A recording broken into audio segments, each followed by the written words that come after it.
everywhere, every way you look at it.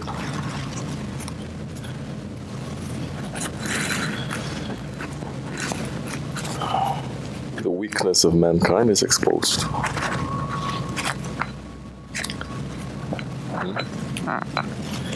Mankind, our weakness is shown, not our strength, not our greatness. The weakness of mankind, the greatness of Allah, and the greatness of His mercy, that despite His greatness, He's showing mercy to this weak but disobedient creature.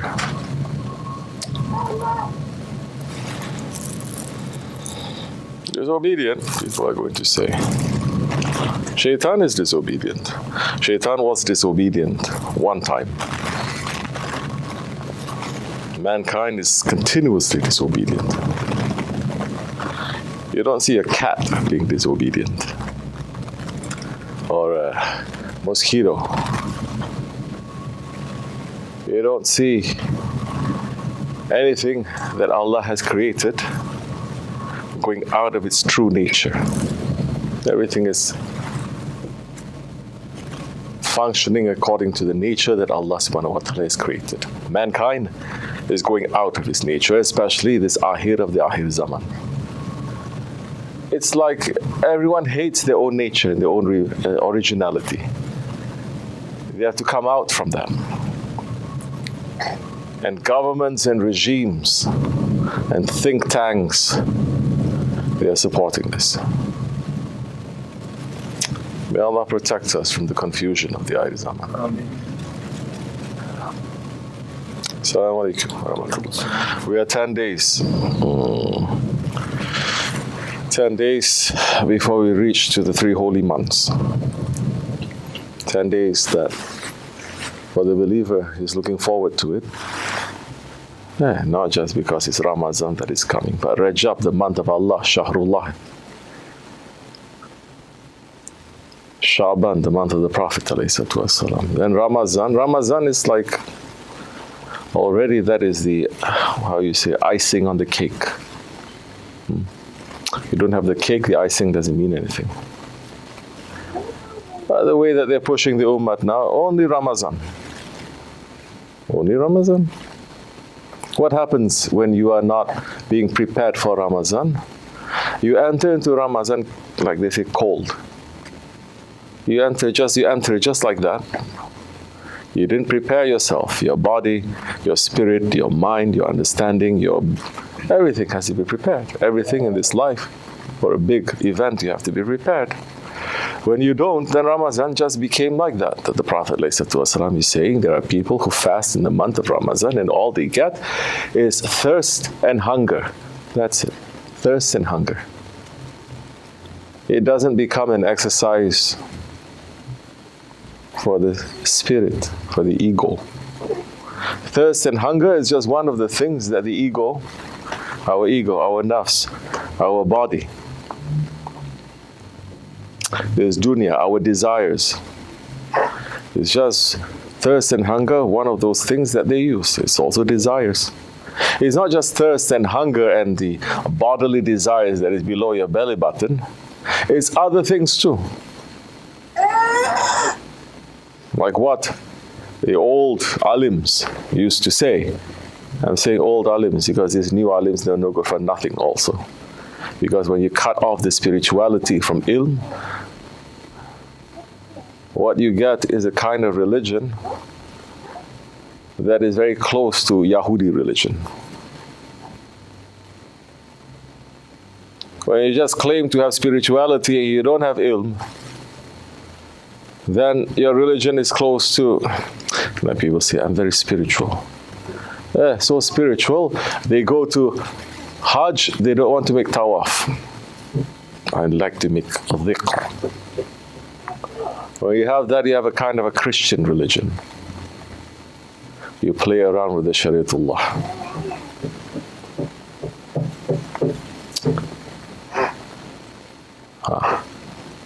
So what happens now? When you're taking the Ramadan and you are not trying to understand,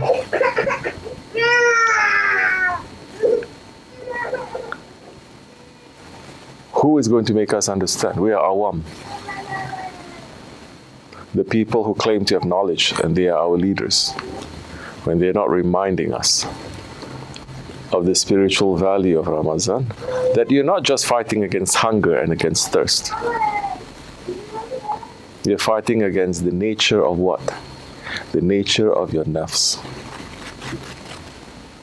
Like what the old alims they're saying, fasting is easy. Hunger and thirst and that. But when are you going to fast? With all the other organs, with all the other senses, when are you going to fast?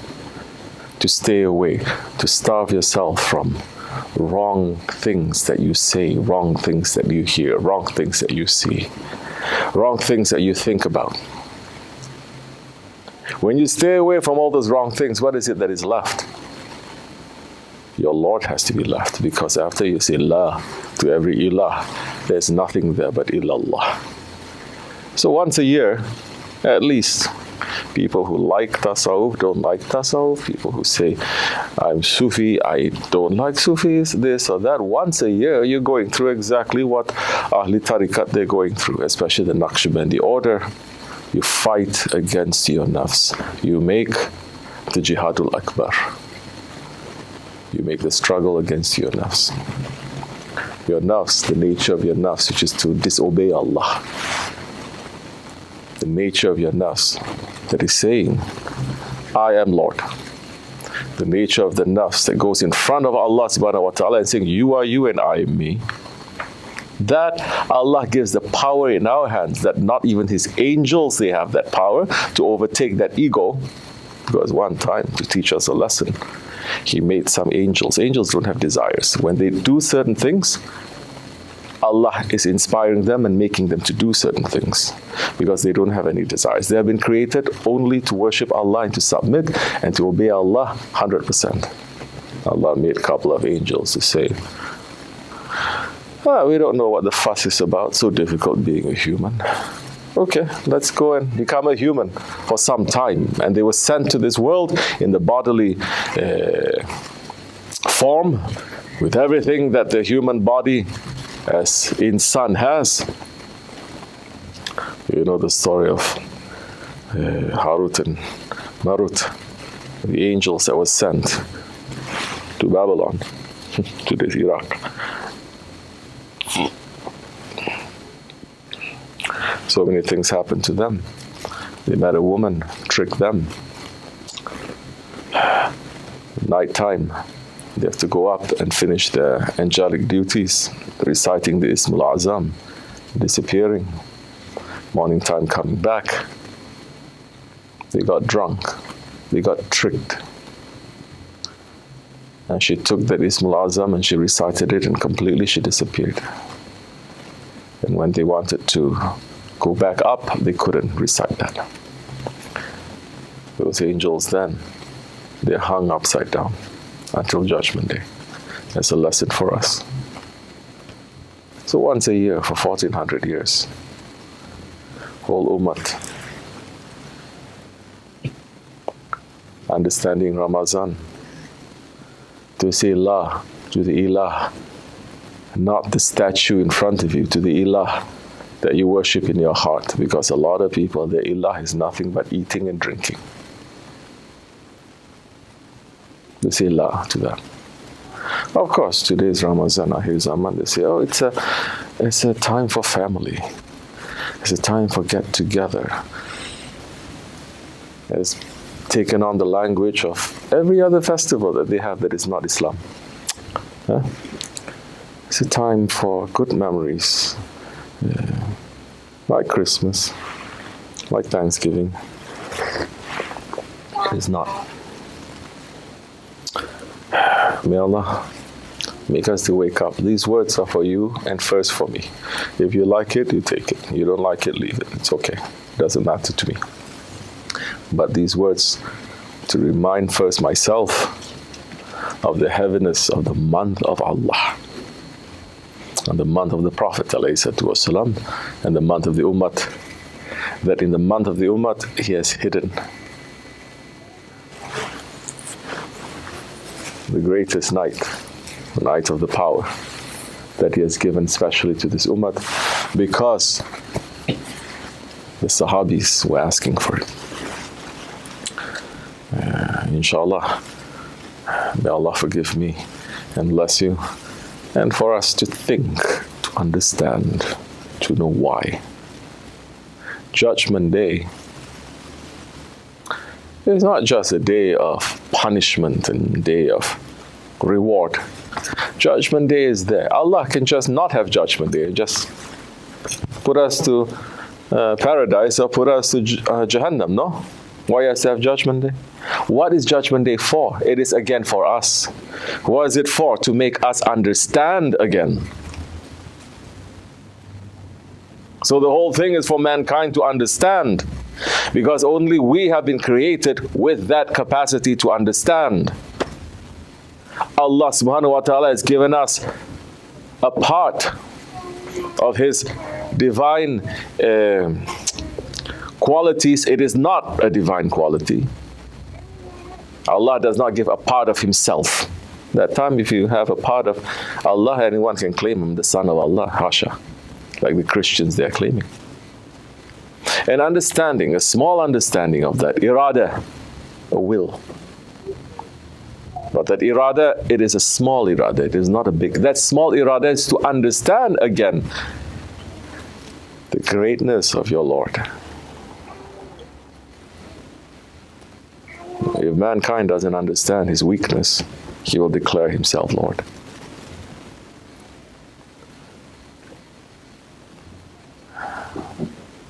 May we understand the greatness of our Lord, because every day He's showing us a new splendor. If we are not running to try to understand that, how we can say we are believers? You see?